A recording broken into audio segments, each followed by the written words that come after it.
Blitz on 2 starts now. Good evening, I'm Dan Fanning. Welcome into the Week 6 edition of the Blitz on 2. As the calendar flips over to October, we begin region play across the high school league. And we begin tonight in Class 5A, Region 8, as Ashley Ridge is looking to knock Fort D and Somerville off their perch this year. Fox is up 13-6, less than 6 minutes to play in the first half. AR adds to the lead. Trevor Kalis rolls out, buys some time, fires to the end zone. Braden Emerson hauls it in for the score. That pushes the lead to 15.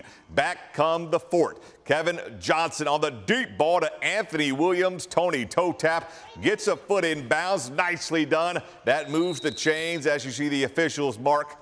He has the first down. From there, handoff to Agent 0, Ryan Campbell. Ryan stacked up at the line, bounces it to the outside, and he is home free. Touchdown Fort.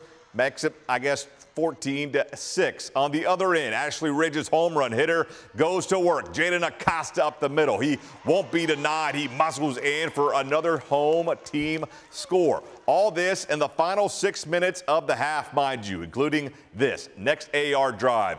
They're forced to punt. Ryan Campbell hauls it in inside his own 20. Follows his blocks, and no, he didn't. Good. Campbell houses the punt return right here. And again, all this in the last 6 minutes of the first half. But we go to your final score.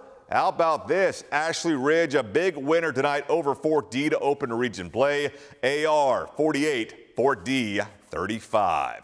West of the Ashley, an old Charleston County rivalry renewing between JI and West Ashley. Trojans first offensive snap. Here comes Bristol Baconzon off the edge. Connor Dantzler has nowhere to go. Baconzon, QB sack. Ensuing West Ashley drive. Handoff to Zamari Campbell. He gets enough for the first down. Loses the rock. Adrian Barrett Aiken falls on it for the Wildcats. That leads to this. Jacob Adams, recently offered by the Citadel, on for a field goal attempt. It is good. West Ashley leads 3-0. Next Wildcat possession, Ruck Smith to the outside, ball tipped up, hauled in by James Island, Jazivion Brown. That sets up the Trojans in plus territory. Their drive would stall. Friend of the program, Gray Dangerfield, caught on from nearly 50. He sneaks it in the upright. That knocks things at 3 apiece. How about this? Hail West Ashley. The Wildcats go on to win by 4 in a defensive struggle, 10-6. Your final. To Flowertown, Somerville hosting Stall at historic McKissick Field. Warriors first drive. Errant snap gets by the QB. Somerville falls on it inside Stall's 10-yard line. From there, handoff to Javian Williams. He knows what to do with the rock. Up the middle in 7, zip wave. Next Somerville drive looks like they are about to double their lead. Jalen Kelly Murray coughs up the rock, ball rolls into the end zone. Stall would recover for a touchback. Somerville would recover on their next drive. Jaden Cummings fires to Z.J. Jenkins. We're used to calling his name during basketball season. Jenkins, a big gain. Watch out, Lisa. The two aren't done on the drive. Again, Cummings to Jenkins. The screen passes worked last week against Stall. They work tonight. Last week against Goose Creek. They work tonight against Stall. Jenkins in for the score. Somerville all over Stall this evening by 71. Moving on, staying in Class 5A, but moving to Region 7. Last year, Stratford stopped a 4-year stretch where Goose Creek won the region crown. Knights kicking off region play tonight against Berkeley. You know them, you love them. Everyone's favorite mascot, it is Staggy. Scoreless to the first quarter. Henry Rivers somewhere in there to Kevin Boone to open the second. That moves the chains right there as Kevin Boone would get up and show us. Thank you, Kevin. Later in the drive, Henry Rivers calls his own number 3, dials up 6, diving into the end zone, touchdown Berkeley. Eric Lodge and the Stags go for 2, a little unconventional formation right to, watch this. Jehovah Williams muscles his way in. Berkeley leads 8-0. Back come the Knights. Jakin Davis to J.Q. Crosby.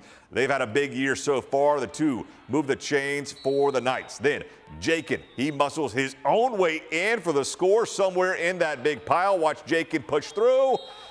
Try for two, no good. Berkeley leads 8-6. Stratford comes back late in the contest, but it is not enough. Berkeley moves to 1-0 in the region. Winners by 8, 30-22. Down Highway 52 to Goose Creek. Gators leading Wando 14-0. Kamani Clary and the Gator O going for more. He airs it out. Picked off by Cole Fletcher. He's had a big last couple ball games for the Warriors right there. Wando now on O. Handoff to Michael Jenkins. They had a Michael Jenkins back in the day that could scoot. This one picks up the first down right there. Then, as I was saying, Cole Fletcher has had a big ball game the past couple weeks. Harris Stone to Fletcher in the end zone. Cole hauls it in for the score. That makes it 14-7. However, Goose Creek holds on by a point. Woo. Gators 21, Warriors 20. While Wando is away, Lucy Beckham is at Wando hosting Cane Bay. Bengals up 7-0 in the first quarter. Chalmers Ballard rolls out, finds Trevor Reynolds sitting down in the zone. Reynolds rumbles all the way down inside the Cobras' 3-yard line. Looked like he might score. Watch out, Robert O'Brien. First down, Bengals. Then a few plays later, Ballard hits Talmadge Askins in stride. Askins fights in for the score to double the Lucy Beckham lead to 14-0.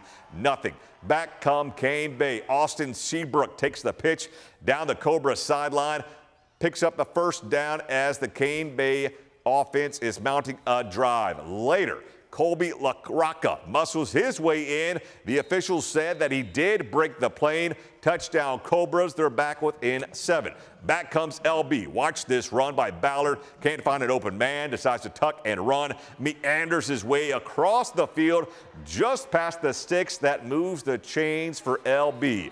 That leads to this. Handoff to Timer Garris. He waltzes in for the score to make it 27 home team. Cane Bay not going away. Hakeem Dennis up the gut, and he doesn't stop until he reaches the end zone. Great blocking by Seabrook. Watch number 3 out in front.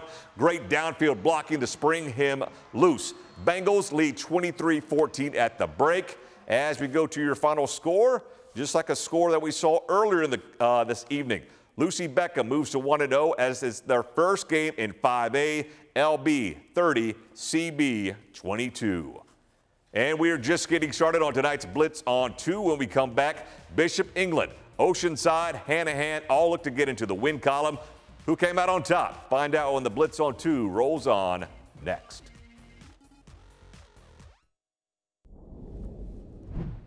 Welcome back into the Blitz on 2. Bishop England came out of the non-region slate kind of out of nowhere, going 4-1. Bishop's trying to build off that now that they're beginning region play as they've been moved up to Class 4A.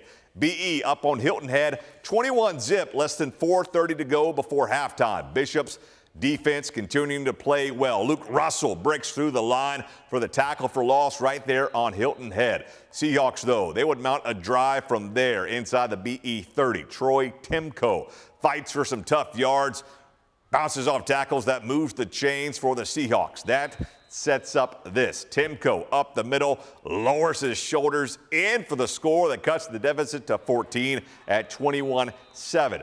Bishop England's defense bows their necks from there as the 21 was all they need, as the 7 was all Hilton Head got. As you see right there, BE picks up their first region win as they move up to Class 4A. BE 21-7. Oceanside moving back up to 3A, taking on the Hawks of Hanahan this evening. First quarter scoreless. Handoff to Zakai Muncie. He moves the pile for a first down. I'm digging the pink accents right there on the OCA helmets. From there, Aiden Manavian, play action, finds his number 1 receiver, Will Virgilio, over the middle. Touchdown, Land Sharks. Touchdown, Will Virgilio. Second stanza, Trip Gallus and the Hanahan offense respond. Watch the catch by the Good Shepherd. Trey wrestles it away from the OCA DB that sets up the Hawks goal to go. A few plays from there. Julius Hippensteel will not be denied. A second effort. As you see, he extends the ball over the goal line to knot us up at 7 apiece. However, it was all Oceanside from there. Land Sharks go on to score, what is that, 42? If my West Ashley math education is correct, 42 unanswered. They win 49-7. Academic Magnet hosting Andrews. Jimmy Brown, Mitch White both sought of the earth. Jackets up 21-26 zip. 5 minutes to go before half. Brandon Cumbie fires one over the middle to Garvin Gray. Garvin has reservations for 6. Scoots in untouched. Try for 2 good. They make it 34 zip. Andrews playing some defense as well. Dutch Stafford, what a name, comes up, stops the Raptors receiver behind the line for the tackle for a loss. Mag forced a punt. Stuart Cario, need you to chat with your cousin. A bad snap. Watches Tyler Perez able to evade the rush, get off a great punt. What a play there by Perez and the special teams. However, it was Andrews that was special on the night as they win over Academic Magnet 42-6. To the Skeezer ranks, Pinewood Prep did something last week that they haven't done since 2005. That is beat Hilton Head Christian. Panthers trying to parlay the Week 5 wow into another big win against Wilson Hall. And sorry to report, Neil Morrison, Jay Morrison, Dylan Reese, John Sheraton, Hunter, Hamilton Betchman, your Wilson Hall Barons fall, and they fall hard this evening at the hands of Pinewood Prep. Panthers big, 49-7. Out on James Island, First Baptist hosting John Paul II. First play for the Canes offense. Watch this run by Marique Gibbs. Tries to get to the outside. Nothing there. Cuts back to the middle, and he is gone. Watch as Marique almost goes in for the score. He is stopped just short. Hurricanes first and goal at the 6. A few plays later, Gibbs finishes what he started up the middle, and he is in. Hurricanes lead 7 zip. Second quarter we go. It's now 7-2. Jack Norris, no relation to Chuck, at least I'm aware of. Eyes down the QB. He picks him off. He rumbles back down inside the 5. Hurricanes another first and goal. What happens? It's another Gibbs TD. He takes the toss this time from Tanner Swisher. He rumbles in to make it 14-2 home team. Kind of all the home team may see if I can get an NIL deal with home team barbecue. Anyway, we go to your final score. How about this? First Baptist, they get back into the win column after, I think, 2 weeks off. FBS 41, John Paul II 22. And we are just getting, I guess we've already been started. We're about to wrap things up on tonight's Blitz on 2. On the other side with some more scores. And then we go back to AR Fort D for our play of the night. Who brings it in? Find out next. And welcome back into the Week 6 edition of the Blitz on 2. Some final scores to show you this evening. May River goes down to Walterboro and they beat Colleton County 42-6. We are still waiting on a North Charleston Battery Creek score. Last I saw, Battery Creek was up 14-0. Moving on, Waccamaw, they're winners in Georgetown 36-20. We're still waiting on a Timberland Burke score as well. 2 more scores to show you from the high school ranks this evening. Philip Simmons goes on the road. They beat a good Woodland team. A good win for Philip Simmons, 22-16. Also, Baptist Hill wins in overtime over MMA. Bobcats 22, Eagles 20. In the Skeezer ranks, Northwood Academy, how about this? They stay undefeated on the season. They go up to the Midlands and they knock off Cardinal Newman 49-31. St. John's Christian, I just saw a final score. I don't remember. I want to say they won by 1 or maybe 2 on the road, 28-27, 28-26. St. John's Christian won on the road. Also, Dorchester Academy beats up on my parents' alma mater, Lee Academy, this evening, 48-6. Also, your final score. And we go back to Ashley Ridge, Fort Dorchester for our play of the night. Back and better than ever after not playing last week. Agent 0, Ryan Campbell, on the punt return right here. Goes down his sideline, bounces off a tackle, bounces off another. He strolls in. How about that? Maybe an 85-yard score for Ryan Campbell, our play of the night.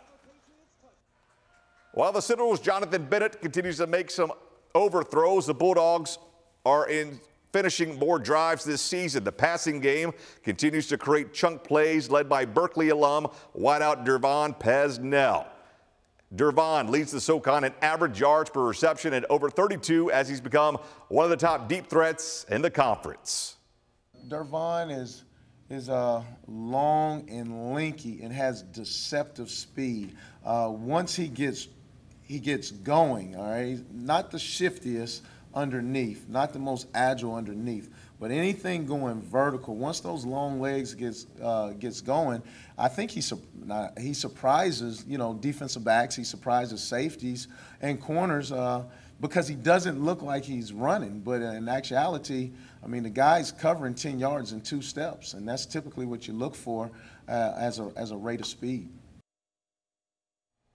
Meanwhile, CSU is not discouraged but frustrated after losing their second game of the season this past Saturday at Tennessee State, where the Bucks had a lead with 5 minutes to go. CSU dominated the stat categories, but they could not finish the game. Starting QB Rob McCoy still on the mend, so Caleb Jackson is expected to start the homecoming contest against Western Illinois tomorrow. Gabe Gardenia says his guys aren't going to hang their heads as they continue to compete their butts off. So again, CSU hosts Western Illinois. The Citadel has Furman. Old rivalry at Johnson-Haygood. Clemson on the road at FSU. South Carolina hosts number 12 Ole Miss in Columbia. I'll have all that covered tomorrow night at 11. Thanks for watching the Blitz on 2. Have a great weekend.